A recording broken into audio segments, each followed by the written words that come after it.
I don't remember what the app was called anymore. Isn't that the worst part? My name is David. I'm 34. I used to work in marketing for a mid-sized tech company in Seattle. Used to have a fiancée named Rachel. Used to have savings. Used to sleep through the night. I'm telling you this because I need you to understand something. I wasn't stupid. I wasn't reckless. I was just tired. It was a Tuesday in March, late evening. I remember because Rachel had just texted me asking if I'd be home for dinner. I was still at my desk, half watching a YouTube video on my second monitor while trying to finish a client presentation. The kind of multitasking everyone does. The kind that makes you feel busy but not present. My phone buzzed. Some app notification. I don't even remember picking it up. The screen showed one of those permission requests. You know the ones. They all look the same. A clean, friendly interface asking if the app can access your contacts, or your photos, or your location. There's always two buttons, don't allow and allow. I was exhausted. It had been a 14-hour day. My eyes were dry from staring at screens. I had 3 browser tabs open, 2 Slack conversations going, and Rachel was waiting for me. I didn't read it. I just clicked. Allow. The screen went back to normal. Whatever app it was opened up. I used it for maybe 30 seconds before closing it and forgetting it existed. Then I packed up my laptop, drove home, ate leftover Thai food with Rachel, and fell asleep watching Netflix. That was the last normal night of my life. Nothing happened right away. That's what made it so insidious. The first thing I noticed was maybe 3 days later. I got an email from my bank saying they'd noticed unusual login activity. Not a breach, just someone accessing my account from a new device. Location showed Seattle, which was correct. IP address I didn't recognize, but honestly, who memorizes their IP address? I changed my password, turned on 2-factor authentication, which I should have done years ago, felt responsible even. A week after that, I started getting ads for things I'd only talked about. Not searched for, talked about. Rachel and I had been discussing getting a dog, just in conversation while cooking dinner. Never typed it into a search engine, never looked at dog-related websites. 2 days later, my Instagram was full of ads for pet insurance, dog food subscriptions, local breeders. I laughed it off. They're listening to us, I told Rachel, half joking. She rolled her eyes. Everyone knows that, babe. But it felt different this time. More targeted. More immediate. By April, small things started going wrong. I missed a credit card payment I could have sworn I'd set to autopay.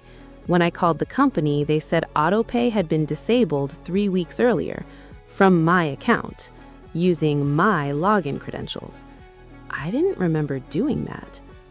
A coworker mentioned she'd gotten a weird email from me at 2 in the morning, just a link, no subject line.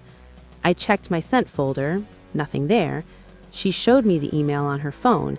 It was definitely from my work address. I ran a virus scan. Nothing. Changed all my passwords again. Every single one. Rachel started getting annoyed with me. I was becoming paranoid, distracted. I'd zone out during conversations, checking my phone, refreshing my email, looking for signs of what? I didn't even know. "You're not present anymore," she said one night. I was right, but I couldn't explain the feeling in my chest, like something was watching, waiting. In May, my boss called me into her office. There'd been a complaint. A client said I sent them an invoice with incorrect bank details. They'd wired a payment to an account that wasn't ours. $12,000. Gone.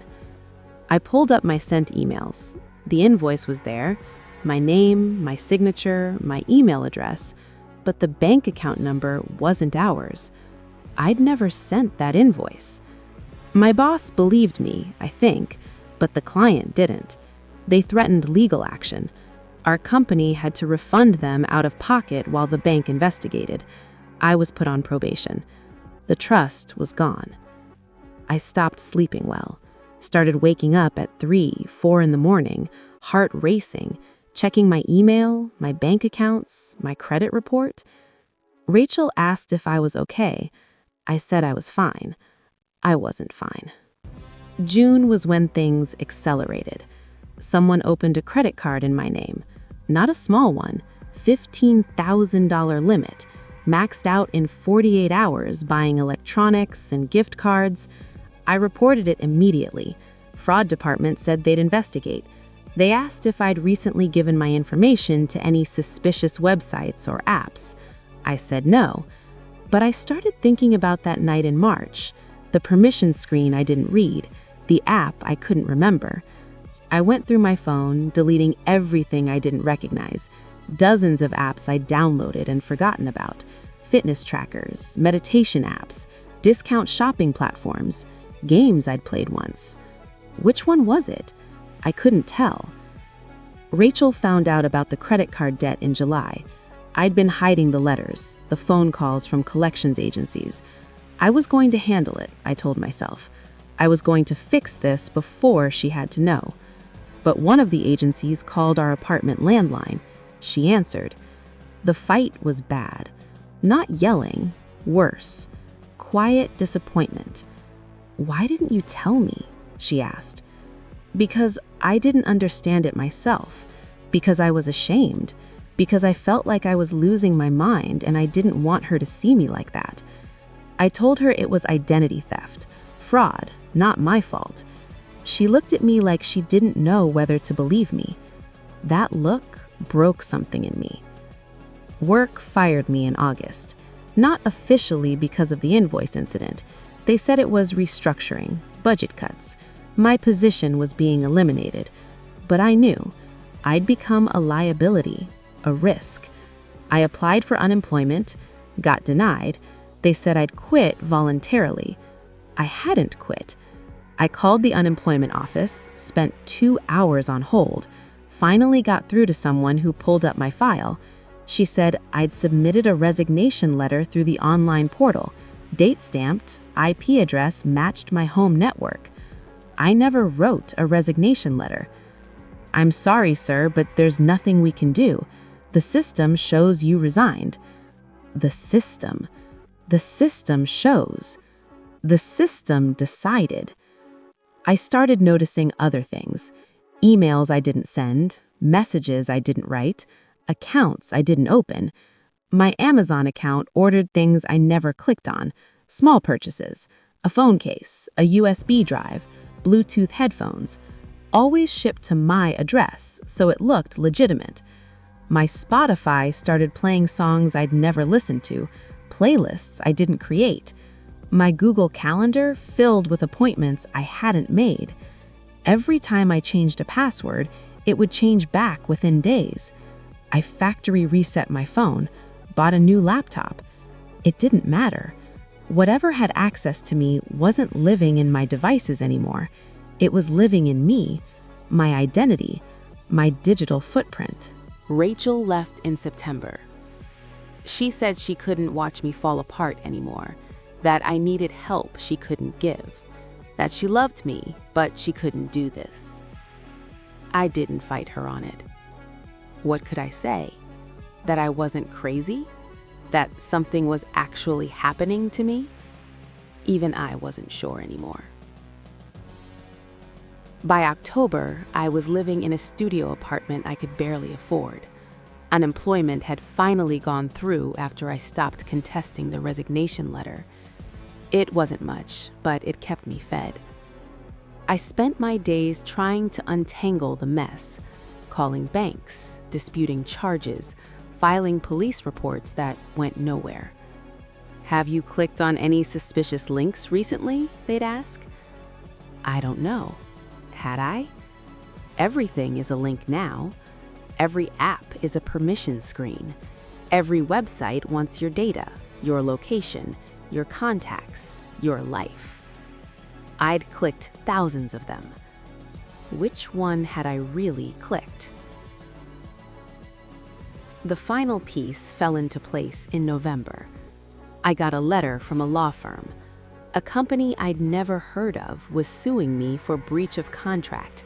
They said I agreed to be a data provider, that I consented to share my personal information, my behavioral patterns, my biometric data for research and commercial purposes.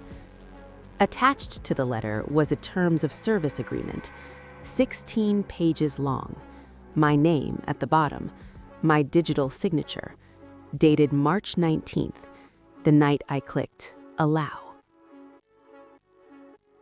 I read the whole thing, every word. It took me 2 hours. I'd given them everything: access to my contacts, my emails, my location history, my photos, my financial information, my health data, my biometric patterns, permission to make automated decisions on my behalf, permission to share my data with third parties, permission to create derivative accounts and profiles. I'd signed away my autonomy for a free app I used for 30 seconds and deleted. I tried to fight it, hired a lawyer with money I didn't have. He read the contract and sighed. "You agreed to this," he said. "It's all in writing, legal in 48 states." "But I didn't read it," I said. He looked at me with something like pity. "No one does."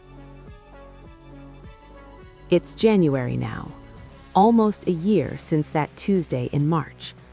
I live alone. I work part-time at a grocery store. I don't have a smartphone anymore, just a basic flip phone that makes calls and sends texts. I'm still paying off the debts, still dealing with the fallout. Rachel got engaged last month. I saw it on Facebook. Well, someone showed me. I don't have social media anymore. She looks happy. I'm glad. Sometimes I think about what I lost, not just the money or the job or the relationship. I lost something more fundamental, the ability to be believed. When everything you do can be faked, every transaction can be spoofed, every communication can be fabricated, how do you prove your own innocence? How do you prove your own existence? I click "Don't allow" now on everything, but I know it doesn't matter. The damage isn't in the clicking, it's in the having to choose at all. I don't remember what the app was called, but I remember the feeling of clicking allow without thinking. That moment of trust, of assumption, of not quite attention. That moment when you believe the system is there to serve you, and not the other way around. I wonder how many of you have had that moment today. How many times you've clicked without reading. How many permissions you've granted. How many pieces of yourself you've given away. I wonder if you'll remember when it's your turn. I wonder if it'll matter.